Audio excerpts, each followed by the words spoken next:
Hello friends, welcome back to the channel. আশা করি তোমরা সবাই খুব ভালো আছো। আমরাও খুব ভালো আছি।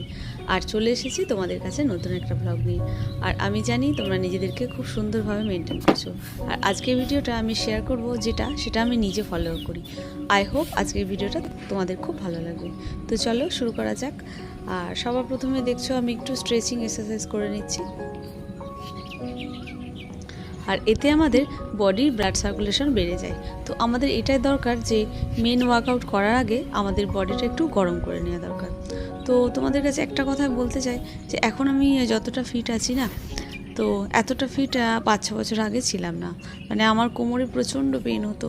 তারপর আমার প্রেগনেন্সি প্রবলেম তো ছিলই। আর এই যোগার কিছু টিপস আমি ফলো করে এখন আমি অনেক ফিট আছি। আর একসময় এমন ছিল যে আমি কোনো যোগাসনই করতে পারতাম না, মানে পেনের জন্য। তারপর আস্তে আস্তে সব করতে করতে এখন সব যোগাসনই করতে পারি। আর আমি তো সপ্তাহে 3 দিন যোগা ক্লাসে যাই। আর এখন আর 2 দিন চেষ্টা করি বাড়িতে সকালে প্র্যাকটিস করার। তো সকালবেলা উঠে ছাদের যে ঠান্ডা হাওয়াটা এত ভালো লাগে। তো মানে এই যোগা করাটা না আমার একটা নেশাতে দাঁড়িয়ে গেছে। খুব ভালো লাগে। মানে এই যে সকালবেলাটা যোগাটা করে নিচ্ছি, এরপর প্রাণায়াম করব। তো এটা করার পর একদম সারা দিন একদম ফুল অন এনার্জি, কোনো প্রবলেমই হয় না, শরীরটা একদম ফ্রেশ লাগে। তো দেখতেই পাচ্ছ যে যোগাসনগুলো যে করছি, যে এটা যে সবাইকেই করতে হবে সেটা কোনো মানে না। তো সকালবেলা উঠে শুধু একটা কথাই বলবো যে সিম্পল জগিং করো। তো এটা করলেও না বেশ ফ্রেশ লাগে। আর আমার সকালবেলা উঠে একটাই কাজ থাকে যে ফ্রেশ হয়ে মুখ টুক ধুয়ে সোজা উপরে চলে আসা। মানে এই 2 দিন, 3টে দিন তো যোগা ক্লাসে যাই, আর এই 2 দিন চেষ্টা করি বাড়িতে করার।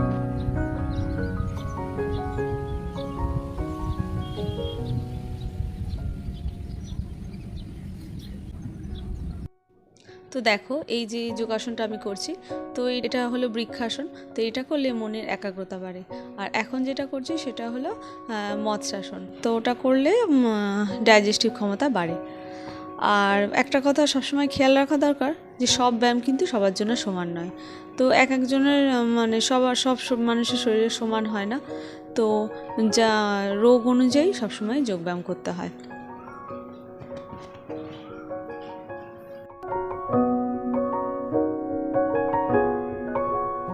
তো দেখো হয়ে গেছে আমার যোগাসন করা। আর এখন নিচেই যাব। আর হাজব্যান্ডের মর্নিং ডিউটি চলছে, তো ওই জন্য এখন মেয়েটা নিচে একাই আছে। আর বারবার একটু দেখতে হয় সাইডে যে ওকে দিয়ে যে মেয়েটা কাঁদছে কিনা।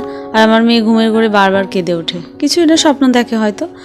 আর নিচে যাওয়ার আগে একটু হেঁটে নিচ্ছি। তো হাঁটলেও শরীরটা একটু বেশ ভালো লাগে। আর এখন নিচে যাব। আর মেয়েকে আজকে আবার স্কুলে পাঠাতে হবে।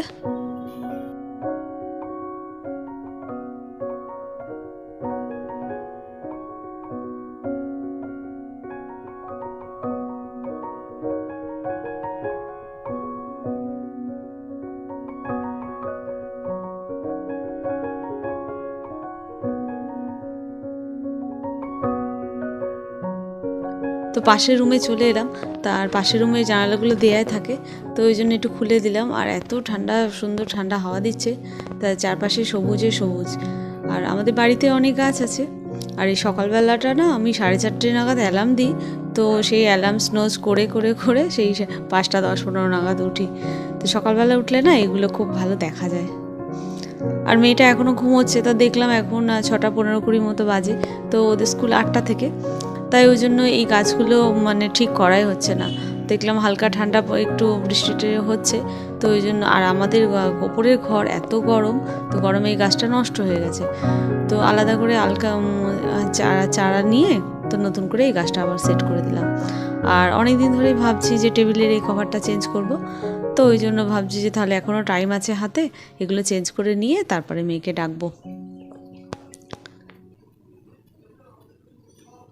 আর বাড়িঘর তো মানে পরিপাটি করে রাখতে না আমি খুব পছন্দ করি। তো সকালবেলা উঠে আমার একটাই কাজ থাকে যে মানে অনেক কাজই থাকে, তার মানে মাথার মধ্যে মানে চারপাশে শুধু দেখি যে কোন জায়গাটা নোংরা। তো সেইগুলো একদম মানে আগের দিনই অনেক কাজই গুছিয়ে রেখে দিই, যাতে সকালবেলাটা এতটা চাপ নিতে হয় না। তো আজকে এটা টেবিলের কভারটা তুললাম, তো ওই জন্য এই জায়গাটা একটু বেশি নোংরা হয়ে গেল। তো পরিষ্কার করতে বেশি টাইমও লাগে না। আর দেখলাম যে মেয়েটার জন্য উঠেই তো আবার টেবিলে এসে হাত দেবে, তো ওই জন্য এখন পরিষ্কার করে দিলাম। মেহুল, স্কুল যেতে হবে তো? কেন না বললে হবে? ওঠো ওঠো ওঠো ওঠো, আস আমার কোলে এসো, চলো 6:30 বেজে গেছে তো, আসো আসো তাড়াতাড়ি এসো তাড়াতাড়ি এসো। আমি কিন্তু চলে যাচ্ছি এবার, বারবার বলবো না কিন্তু। চলো চলো চলো, গুড মর্নিং বলো। তো দেখো আমার মহারানী ঘুম থেকে উঠে পড়েছে। তো ঘুম থেকে ওঠার পর সবাই বলে যে মায়ের নজর নাকি বেশি লাগে, তো ওই জন্যই বাসি বিছানায় বলে যে নখটা কেটে দিতে। আর মানে আমার অনেক জন্মের মানে কি বলবো সাধনা, অনেক সাধনার ফল যে আজ আমার এই মেয়ে। তো মানে আমার বিয়ের তা প্রায় 15 বছর পরই আমার এই বেবি হয়েছে। তো অনেক কষ্ট করেই পেয়েছি। মানে যখন আমরা আশা ছেড়ে দিয়েছিলাম তখন মানে আমার এই বেবির মানে প্রেগনেন্সিটা আসে। ভাবতেই পারিনি কোনো দিনও যে আজ আমার এই দিনটা আমার কাছে আসবে।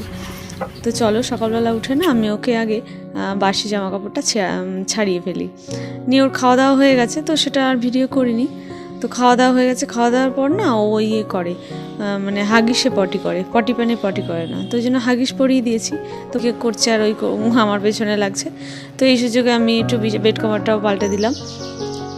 আর ওর হয়ে গেলে তারপরে ওকে ফ্রেশ করিয়ে দিয়ে রেডি করে নিয়ে তারপরে একসঙ্গে দুজনে মিলে আমরা বেরিয়ে যাব।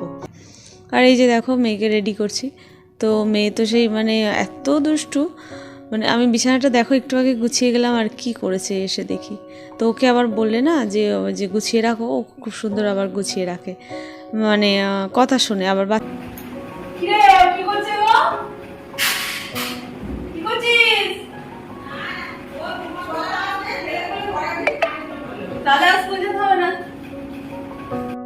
তো মেয়ে রেডি হওয়ার পর দেখি সিঁড়ির দরজাটা খোলা ছিল, ও কখন টুক করে নিচে নেমে গেছে। তাই জিজ্ঞাসা করছিলাম যে কি করছে, তো ও বলছে যে মানে আমার যা বললো যে ও দাদা শুয়ে আছে, দাদার পাশে গিয়ে শুয়ে পড়েছে। আর আমার গলার আওয়াজ শুনে বলছে মা লাঠি লাঠি। আর আমার মেয়ের বয়স 3 বছর 4 মাস, তোর কথাটা একটু দেরিতেই, তো স্কুলে ভর্তি করার পর তো এখন বেশ ভালোই কথা বলে। তো অনেকেরই তো একটু দেরিতে কথা হয় না।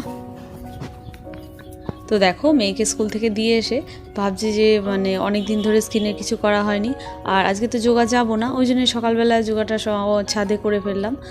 আর স্কুলে ওকে যেহেতু দিয়ে এসেছি তাই ভাবছিলাম যে তাহলে এইটাই সময়, তো একটু লেবু, মধু আর চালের গুঁড়ো আর একটু বেসন দিয়ে একটু মুখে রাখছি। তো এই অবস্থাতেই এখন মানে, আর আমি তো সকালবেলা চা বিস্কুট খেয়ে গেছি, জলখাবার খাইনি। তো এখন মানে আমি আমার জলখাবারের পর্বটা সেরে ফেলবো। তো জলখাবারে এখন রুটি তরকারি করব। তো তো এই যে দেখো চলে এসেছি, আর মানে অনেকটা টাইম আছে, ভাবছি যে রান্নাবান্নাটাও তো পরে ভাবি যে না থাক, একটু নিজের জন্য তো একটু টাইম স্পেন্ড করা দরকার। তো ওই জন্যই একটু চালিয়ে দিয়ে বসে দেখছি। দেখো পরিষ্কার হয়ে চলে এসেছি, তো বেশ ফ্রেশ লাগছে। আর ফ্রেশ লাগার আগে না ট্যাঙ্কির জলটা এত গরম হয়ে গেছে, আবার ঘরে গিয়ে তারপরে একটু ফ্রিজ থেকে জল বার করে ঠান্ডা জল দেওয়াতে তো একটু ফ্রেশ লাগছে।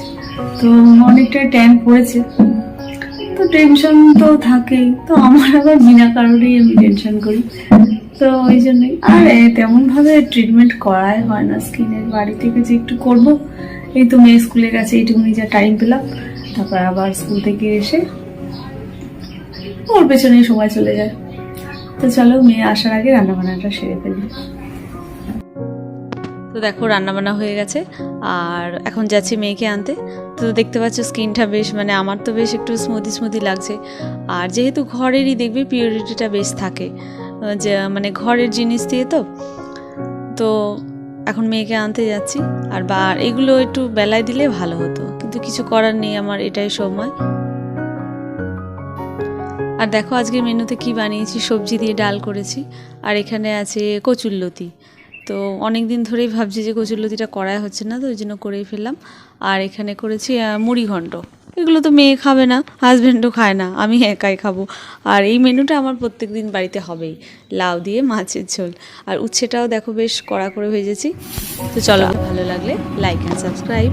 তো তোমাদের এই একটা লাইক আমাকে অনেক আগে এগিয়ে নিয়ে যেতে সাহায্য করে। আর যে যেখান থেকে ভিডিওটা দেখছো তাদেরকে অসংখ্য ধন্যবাদ। আর যদি মনে হয় যে আমার ভিডিওটা তোমাদেরকে ভালো লেগেছে, তো সবার মধ্যে শেয়ার করা যায়, তো আমার ভিডিওটা প্লিজ একটু শেয়ার করে দিও। তো চলো বন্ধু, টাটা, আজকের মতো এইটুকুনি। আবার নেক্সট ব্লগে দেখা হবে। তোমরা ভালো থেকো, সাবধানে থেকো, সুস্থ থেকো। চলো বন্ধু, টাটা।